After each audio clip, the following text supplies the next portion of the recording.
É um texto que nós conhecemos a história e que tem alguns pontos que é interessante, que nos ensina algo.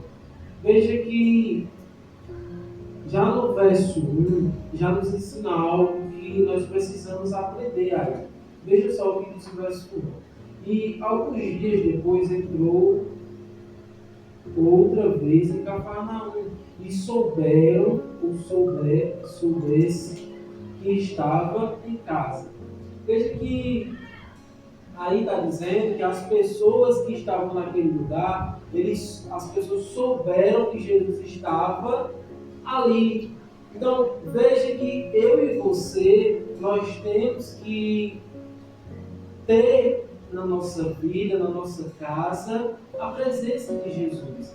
E não só ter a presença, mas as pessoas, os vizinhos, os amigos, quem quer que seja, que esteja perto de mim, de você, perto da nossa casa, tem que saber que Jesus está ali.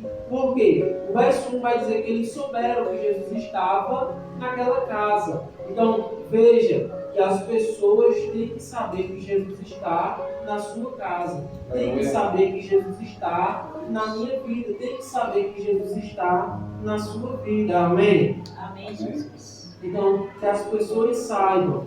E não saber só porque eu uso uma Bíblia, porque eu uso uma roupa de crente. Não. As pessoas têm que saber pelo meu comportamento, pelo meu testemunho, pela minha vida com Deus.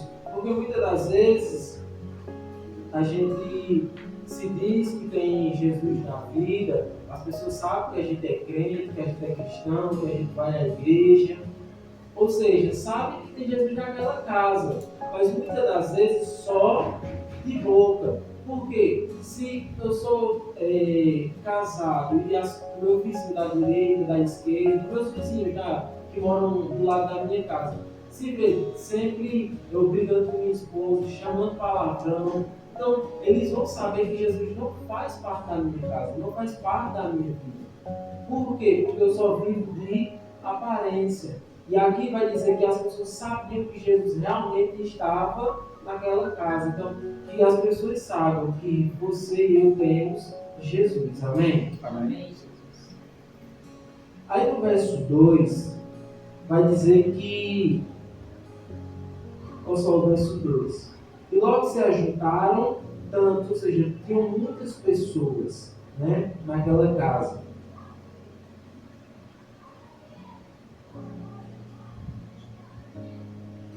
Porém, mesmo tendo muita gente naquela casa, você vai ver que os amigos, eles não conseguiram entrar pela porta.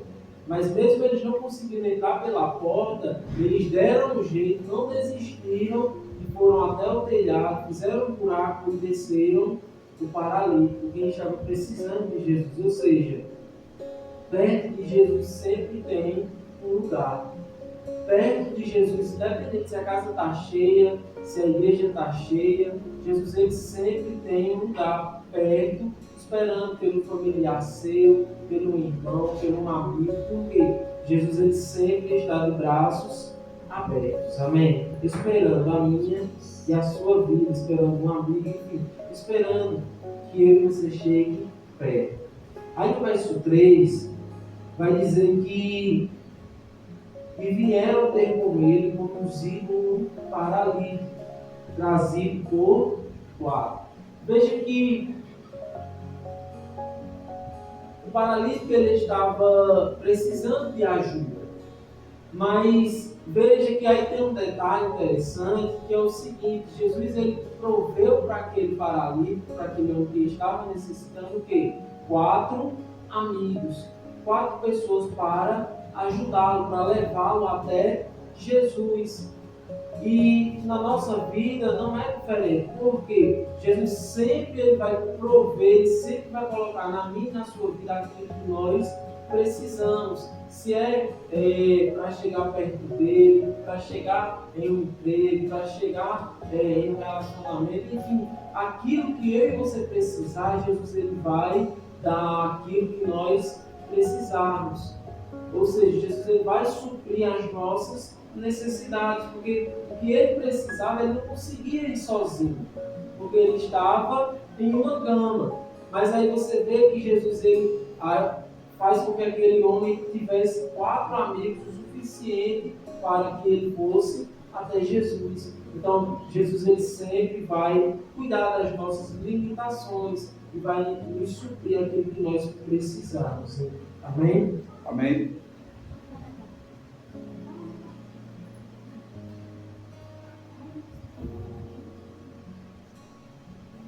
É interessante a história desse paralítico, desses 4 amigos, porque você vê que os amigos, eles não tinham o poder de curar aquele paralítico. Ele estava em uma cama, deitado, doente. Ele tinha amigos, tinha pessoas ao lado, tinha pessoas que gostavam dele, que se preocupavam com ele. Mas aquelas pessoas, mesmo dando dinheiro, mesmo levando ele para todo lugar, mas não podia curar aquele homem. Isso é interessante por quê? Porque mesmo os amigos não podendo fazer isso, não podendo curar, mesmo fazendo tudo por ele, mas não podendo fazer o milagre, mas eles levaram o paralítico até que ele podia fazer o milagre.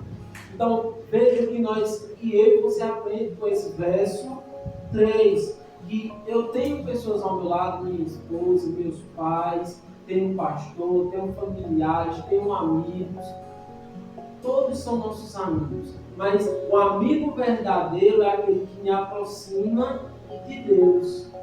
Se eu digo que eu tenho 4 amigos, tenho um montão de amigos, mas esses amigos só querem me levar, não é errado eu ir, por exemplo, para uma praia, para uma festa, para qualquer lugar que seja, não é errado. Mas se esses amigos só querem me levar para a festa, só querem me levar para um parque, só querem me levar para uma praia, ou seja, só querem me levar para todos os lugares que são bons, mas nunca me chama para ir para perto de Jesus. Nunca me chama para ir para um lugar de concerto. Então essas pessoas talvez não sejam meus amigos de verdade. Por quê? A Bíblia vai nos ensinar que os amigos eles não podiam por esse homem. Carregaram ele, levaram por talvez comida, talvez dinheiro, deram aquilo que ele precisava para suprir a sua fome, a sua falta de poder caminhar, mas não podia curar. Aí eles fazem o quê? Levam para quem pode curar, que é Jesus. Então veja, meus amigos são aqueles que me aproximam de Deus. Não é aquele que me leva para longe de Deus. Se não me chama para perto de Deus, então não é meu amigo. Amém? Então, eu e você devemos ter as pessoas certas na nossa vida. Não as pessoas que só me distanciam de Deus, mas que eu e você devemos ter poucas pessoas. Ele tinha poucos amigos, não eram muitos. Tinha muita gente na casa, mas quem levou ele para perto de Jesus foram 4. Então veja, não é porque tem muito que são todos meus amigos, pelo contrário, impediram dele chegar até Jesus. Tinha muita gente lá na casa, muita gente lá no lugar, mas estava impedindo daquele homem chegar até Jesus. Quem realmente ajudou foi quem? Os 4 amigos. Amém? E a palavra de Deus, ela vai dizer lá no livro de Provérbios, no capítulo 18, verso 24, justamente isso, que há amigos mais chegados que irmãos, que realmente é o quê? Muitas das vezes um amigo é a minha esposa, é alguém que me aproxima de Deus, não é aquilo que dá, eu sou seu amigo, mas se ele diz, eu sou seu amigo, mas se ele sabe que eu preciso de algo, e ele só faz, a gente vai ver e não ajuda, então ele não é meu amigo. Amém? Amém, Jesus. E a palavra de Deus ela vai continuar a nos ensinar, porque não é à toa, que a Bíblia vai dizer que são 4 amigos. Quando a Bíblia diz que são 4 amigos, é por quê? É porque a gente consegue contar em uma mão. Poderia dizer que eram 3, 2, enfim, mas a gente consegue contar em uma mão. não era, como eu disse, no lugar, na casa, estava cheio de gente, cheio de pessoas, mas nenhum era amigo. Poderia todo mundo ter gastado lá 10, 20, 30, 50 pessoas, não disse quantas pessoas tinham naquela casa. Poderiam todos ter aberto espaço para aquele homem passar, sim ou não? Mas não fizeram. O paralítico teve que ser carregado apenas por 4 pessoas. E 4 pessoas a gente consegue contar na nossa mão. Ou seja, a gente aprende com isso o seguinte, que aquelas pessoas que me aproximam de Deus, aquelas pessoas que realmente querem o meu bem e o seu bem, a gente consegue contar em uma mão. Não é 2, não é 3, é em uma mão eu consigo contar. Por quê? Muitas das vezes, eu e você consegue, por exemplo, um bom emprego, consegue reformar a casa, consegue algo bom. E se a gente falar para as pessoas, para quem a gente diz que é amigo, talvez aquela pessoa finja que gostou, finja que está feliz, mas por dentro não está feliz. Então, veja que a própria palavra de Deus vai nos ensinar que quem realmente se importa com a nossa felicidade, se importa realmente com o nosso bem-estar, são poucos. Amém? Amém. E a palavra de Deus vai nos ensinar, ainda nesse verso 4, porque não diz o nome desses 4 amigos. Só diz que eram 4. Não diz também o nome do paralítico. Por quê? Tantas histórias na Bíblia, não são poucas, mas não citam o nome das pessoas.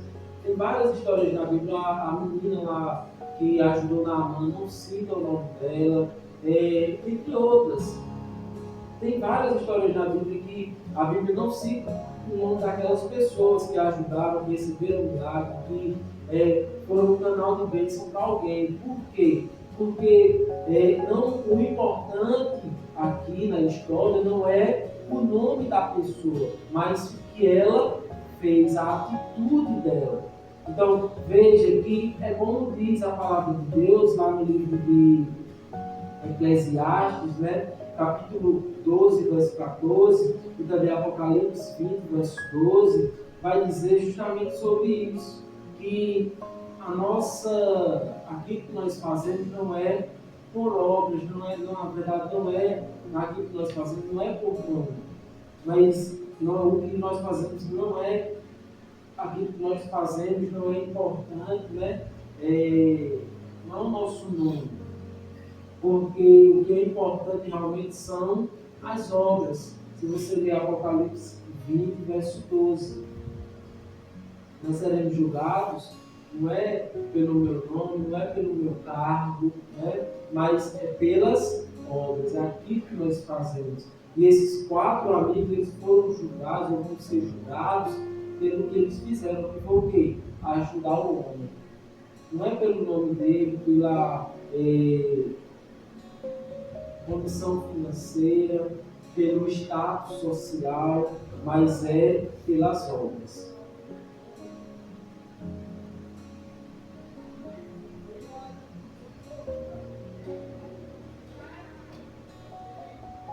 E o verdadeiro amigo é aquele que corrige os nossos defeitos. Porque se os 4 amigos viram, né, que ele era paralítico, mas se não corressem, não tivessem o esforço de carregar ele para levá-lo até Jesus, ou seja, para melhorá-lo, para que ele voltasse a andar. Ou seja, em outras palavras, o amigo é aquele que corrige o meu defeito. Se eu digo, fulano de tal é meu amigo, e ele veio mentindo, chamando palavrão, se ele veio enganando, se ele veio fazendo alguma coisa errada, e ele não me corrige, então ele não é meu amigo. Ele não tem a preocupação que eu vá para o céu, ou que eu vá para o inferno. Se ele é meu amigo, ele não corrige o meu defeito, ele não é meu amigo. Ele sabe, talvez, que eu esteja indo no caminho errado. Então, Amigo é aquele que vê eu mentindo e diz, ó, não minta. Amigo é aquele que vê eu enganando alguém, sendo falso com alguém, e diz assim, ó, não seja falso. Amigo é aquele que vê que eu recebo o meu salário, não dou o meu dízimo, e diz, ó, a Bíblia ela me ensina que eu tenho que dar o meu dízimo, eu tenho que ofertar. Então, essa pessoa que ela está corrigindo o meu defeito, ela está corrigindo o que eu estou fazendo de errado, então, esse é os 4 amigos.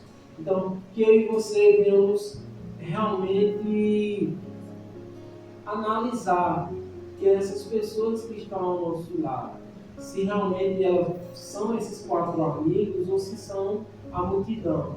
Porque na nossa volta, na nossa vida, vai ter muita gente como tinha naquele lugar. O lugar, a casa estava cheia. Mas cheia de quê? De pessoas que não queriam, talvez, o bem daquele paralítico. Então, eu e você vemos ter ao nosso lado 4 amigos, mas 4 amigos, 4 pessoas que querem o nosso bem, querem realmente que eu e você esteja perto de Deus.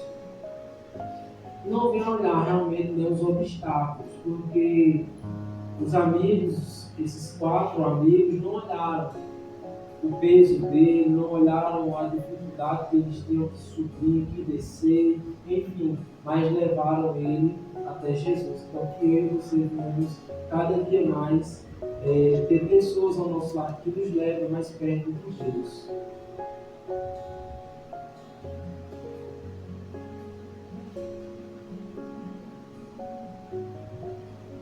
Venhamos ter amigos sinceros. E como eu falava no domingo passado sobre lá o levita e o sacerdote, que representavam justamente o que a lei e a religião, a mesma coisa acontece com essas pessoas que estavam lá naquela casa, estavam preocupadas consigo mesmo, porque representavam o quê? Justamente o mundo, a religião, que bloqueavam o quê? O caminho até Jesus. Porque eu falava isso com minha esposa hoje pela manhã, quando a gente estava estudando um estudo da Palavra de Deus sobre a religiosidade, que é justamente a gente fazer as coisas no automático. E isso muitas das vezes vai tirar, isso muitas das vezes não, isso vai tirar muita gente do céu. Porque sabe o quê? Eu fazer, eu vou para a igreja porque hoje é domingo. Aí eu vou, sento na cadeira, escuto a pregação, mas não faço isso por amor, com o coração. Eu vou lá, eu vou dar o meu dízimo, mas não faz realmente com sinceridade, com alegria, como Davi vai dizer, minha alegria quando me disseram, vamos à casa. Ele nem chegou na casa de Deus ainda, mas ele já estava alegre. E eu e você, muitas das vezes, está fazendo as coisas como um robô.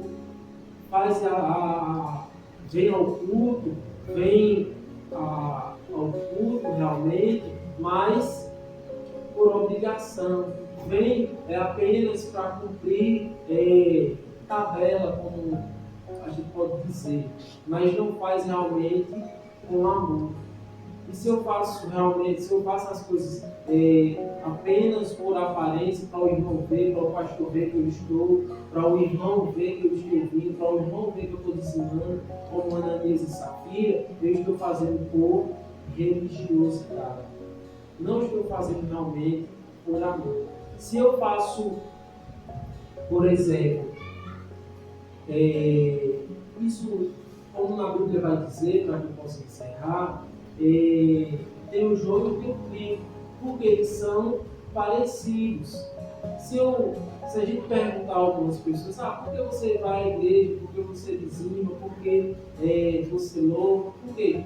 Porque para que eu vá para o céu, como a gente falava hoje. Por que eu estou indo para a igreja? Porque eu quero ir, ou seja, ele está fazendo isso por quê?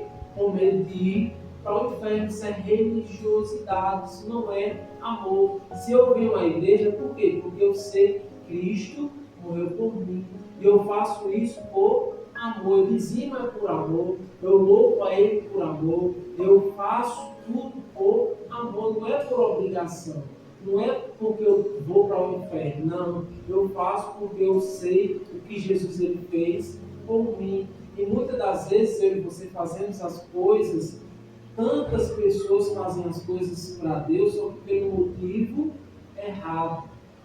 E os amigos aqui nos ensinam justamente isso. E a multidão que estava lá nos ensina isso. Estavam ali, mas impedindo que uma pessoa chegasse até Deus. E que eu e você não venhamos fazer parte das pessoas que impedem alguém de chegar até Deus. Porque quando eu começo a cobrar demais das pessoas, quero que as pessoas sejam parecidas comigo demais, eu estou colocando nelas um cargo de um fardo de religiosidade. E eu e você temos que ser realmente como esses 4 amigos. Levar as pessoas até Deus e não impedir que elas cheguem até Deus. Que os irmãos fiquem com essa palavra, eu agradeço a oportunidade. Em nome de Jesus. Amém.